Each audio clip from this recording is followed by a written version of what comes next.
Hello friends and student graduate Rupsa channel अपन को स्वागत।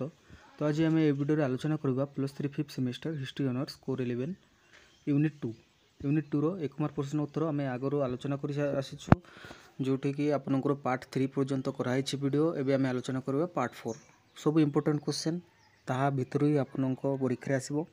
कई जने छात्र आलोचना करते कमेंट बॉक्स रे कमेंट करथिले जे सर सब प्रश्न के आइबो सब प्रश्न देखंतु आपनकर सब प्रश्न आपन बही पढ़ले सब प्रश्न आपन को गोटे यूनिट रू आसबो नहीं। तो आपने सब यूनिट को फॉलो करंतु सब यूनिट रू ही आपनकर परीक्षा आसबो सब इंपोर्टेंट क्वेश्चन। तो आम खाली सब यूनिट को आलोचना करवा जो को शॉर्ट क्वेश्चन अच्छी लॉन्ग टाइप क्वेश्चन अच्छी 2 मार्क 3 मार्क 1 मार्क। तो आम 1 मार्क रो जो आलोचना करवा जो पोर्शन हे से इंपोर्टेंट पोर्शन सब आपनकर बही पढ़ेवा दरकार नहीं। खाली आपन वीडियोटा को आरंभ से जाए देखंतु वीडियो कौन कौन प्रश्न अच्छी ताहाकू आपण माने ध्यान दियंतु। आउ जदि एई वीडियो रो पीडीएफ जदि आपण चाहउचंती क्वेश्चन रो तो हम टेलीग्राम चैनल रे जाई कि जॉइन हो जांतु। आमे वीडियो रो डिस्क्रिप्शन बॉक्स रे दे देबा टेलीग्राम लिंक बोली सेठरो आपण माने जॉइन हो जांतु। तो 100% मु कहबी जे आपण माने एई प्रश्न को फॉलो करंतु और वीडियो को बहुत गुरुत्वपूर्ण भाव रे देखंतु नोट्स करि रखंतु आउ सांगमान पाखे सेयार कर दिंतु। तो चलते आम विलंब न करी वीडियोटा को आरंभ करवा।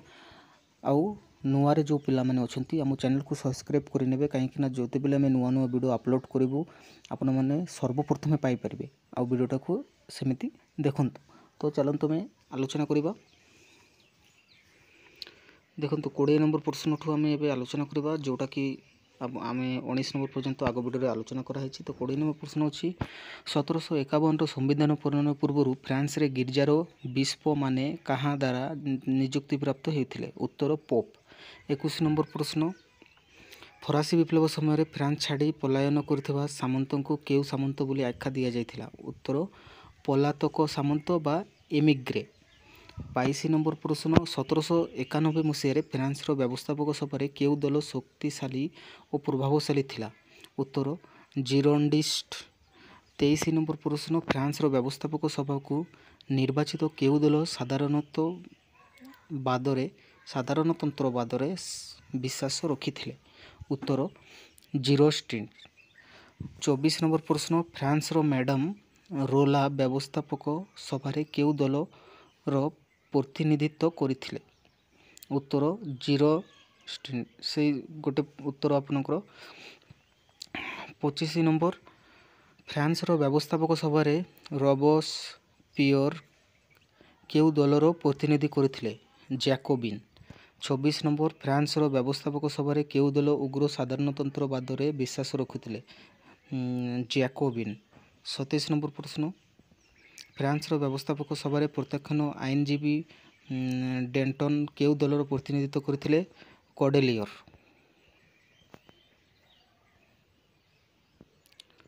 28 नंबर प्रश्न फ्रांस व्यवस्थापक सभार कहा सहित कलह थिला एक प्रमुख घटना उत्तर राजा षोडश लुई। 29 नंबर प्रश्न ऑस्ट्रियार केउ राजा फ्रांस रे राजतंत्र पुनः प्रतिष्ठित करने पाई फ्रांस पलातक मानकु साहाय्य करथिले जहाँ व्यवस्थापक सभार सभ्य मानकु आंदोलित करथिले उत्तर राजा द्वितीय लियोपोल्ड। 30 नंबर केउ वर्ष फ्रांस व्यवस्थापक सभा राजा षोडश लुई को गादीच्युत करथिला उत्तर 1792 ख्रीष्टाब्द। 31 नंबर प्रश्न 1792 संगठित सेप्टेम्बर हत्याकांडर मुख्य सूत्रधर किए थिले माराट। 32 नंबर प्रश्न केउ मसीह फ्रांस व्यवस्थापक सभा को भांगी दिगला उत्तर 1792 मसीह। 33 नंबर प्रश्न अच्छी 1792 व्यवस्थापक सभा को भांगी दिगला फ्रांस रे केउ प्रतिनिधि सभा गठन करागला उत्तर जातीय महासभा। 34 नंबर प्रश्न केउ वर्ष जातीय महासभा द्वारा फ्रांस राजा षोडश लुई को मृत्युदंड प्रदान करा जायतिला उत्तर 1793 जनवरी 21। एवं 35 नंबर प्रश्न नेपोलियन बोनापार्ट केउ मसीह जन्मग्रहण करथिले उत्तर 1769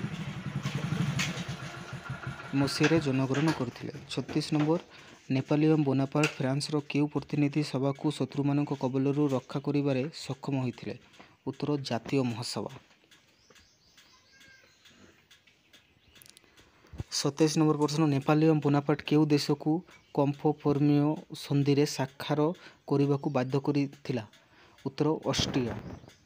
38 ନମ୍ବର ପ୍ରଶ୍ନ, କେଉଁ ବର୍ଷ ନେପୋଲିଅନ୍ ଫ୍ରାନ୍ସର ପ୍ରଥମ କନସଲ୍ ରୂପେ ଅଧିଷ୍ଠିତ ହୋଇଥିଲା? ଉତ୍ତର 1769 ଖ୍ରୀଷ୍ଟାବ୍ଦରେ। 39 ନମ୍ବର, ପ୍ରଶାସନିକ ବ୍ୟବସ୍ଥାରେ ନେପୋଲିଅନ୍ ବୋନାପାର୍ଟ ପ୍ରତ୍ୟେକ ପ୍ରଦେଶରେ ନିଯୁକ୍ତ କରୁଥିବା ପଦାଧିକାରୀଙ୍କ ପଦବୀକୁ କ'ଣ କୁହାଯାଉଥିଲା? ଉତ୍ତର ପ୍ରିଫେକ୍ଟ। 40 ନମ୍ବର ପ୍ରଶ୍ନ, ଫରାସୀ ବିପ୍ଳବର ମୂଳମନ୍ତ୍ର ମଧ୍ୟରୁ ନେପୋଲିଅନ୍ ବୋନାପାର୍ଟ କେଉଁଟିକୁ ବିଶେଷ ପ୍ରାଧାନ୍ୟ ଦେଇଥିଲା? ସାମ୍ୟ। 41 ନମ୍ବର ପ୍ରଶ୍ନ, ନେପୋଲିଅନ୍ ବୋନାପାର୍ଟଙ୍କ ଦ୍ୱାରା ପ୍ରତିଷ୍ଠିତ ଫରାସୀ ଦେଶର ବ୍ୟାଙ୍କ କେବେ କାର୍ଯ୍ୟ ଆରମ୍ଭ କରିଥିଲା? 1800 ଖ୍ରୀଷ୍ଟାବ୍ଦରେ। 42 ନମ୍ବର ପ୍ରଶ୍ନ, ନେପୋଲିଅନ୍ ବୋନାପାର୍ଟ କନସଲ୍ ପଦବୀରେ ଅଧିଷ୍ଠିତ ଥିଲାବେଳେ ଯେଉଁ ରାଷ୍ଟ୍ରୀୟ ସମ୍ମାନ ବ୍ୟବସ୍ଥା ପ୍ରଚଳନ କରିଥିଲେ ତାହାର ନାମ କ'ଣ ଥିଲା? ଉତ୍ତର ଲିଜିୟନ୍ ଅଫ୍ ଅନର୍। 43 ନମ୍ବର ଆମେ ଦେଖିବା, କେଉଁ ଶିକ୍ଷାବିତଙ୍କ ଶିକ୍ଷା ଯୋଜନାରେ ନେପୋଲିଅନ୍ଙ୍କ ଶିକ୍ଷା ବ୍ୟବସ୍ଥା ପ୍ରତିଷ୍ଠିତ ଥିଲା? ଉତ୍ତର କଣ୍ଡୋରସେଟ୍। 44 ନମ୍ବର, ନେପୋଲିଅନ୍ ବୋନାପାର୍ଟଙ୍କ ଦ୍ୱାରା ପ୍ରତିଷ୍ଠିତ ଫରାସୀ ବିଶ୍ୱବିଦ୍ୟାଳୟର କର୍ମକର୍ତ୍ତାମାନେ କାହା ଦ୍ୱାରା ନିଯୁକ୍ତି ପ୍ରାପ୍ତ ହେଉଥିଲେ? କନସଲ୍। 45 ନମ୍ବର, ଶିକ୍ଷକମାନଙ୍କୁ ତାଲିମ ଦେବା ଉଦ୍ଦେଶ୍ୟରେ ନେପୋଲିଅନ୍ ବୋନାପାର୍ଟ କେଉଁଠାରେ ଏକ ଶିକ୍ଷକ ପ୍ରଶିକ୍ଷଣ ବିଦ୍ୟାଳୟ ପ୍ରତିଷ୍ଠା କରିଥିଲେ? ପ୍ୟାରିସ୍। 46 ନମ୍ବର, ନେପୋଲିଅନ୍ ଓ କ୍ୟାଥୋଲିକ୍ ଧର୍ମମୁଖ୍ୟ ପୋପ୍ ସପ୍ତମ ପାୟସଙ୍କ ମଧ୍ୟରେ ସମ୍ପାଦିତ ଚୁକ୍ତିନାମା କେଉଁ ନାମରେ ପ୍ରସିଦ୍ଧ? କନକର୍ଡାଟ୍। 47 ନମ୍ବର ପ୍ରଶ୍ନ, ନେପୋଲିଅନ୍ ବୋନାପାର୍ଟ ଓ ପୋପ୍ ସମସ୍ତ ପାୟସଙ୍କ ମଧ୍ୟରେ ସମ୍ପାଦିତ ଚୁକ୍ତିନାମା ଅନୁଯାୟୀ ଫ୍ରାନ୍ସରେ କେଉଁ ଧର୍ମ ସଂଖ୍ୟାଗରିଷ୍ଠ ଲୋକମାନଙ୍କର ଧର୍ମ ଭାବରେ ସ୍ୱୀକୃତି ପ୍ରଦାନ କରାଯାଇଥିଲା? ଉତ୍ତର କ୍ୟାଥୋଲିକ୍ ଧର୍ମ।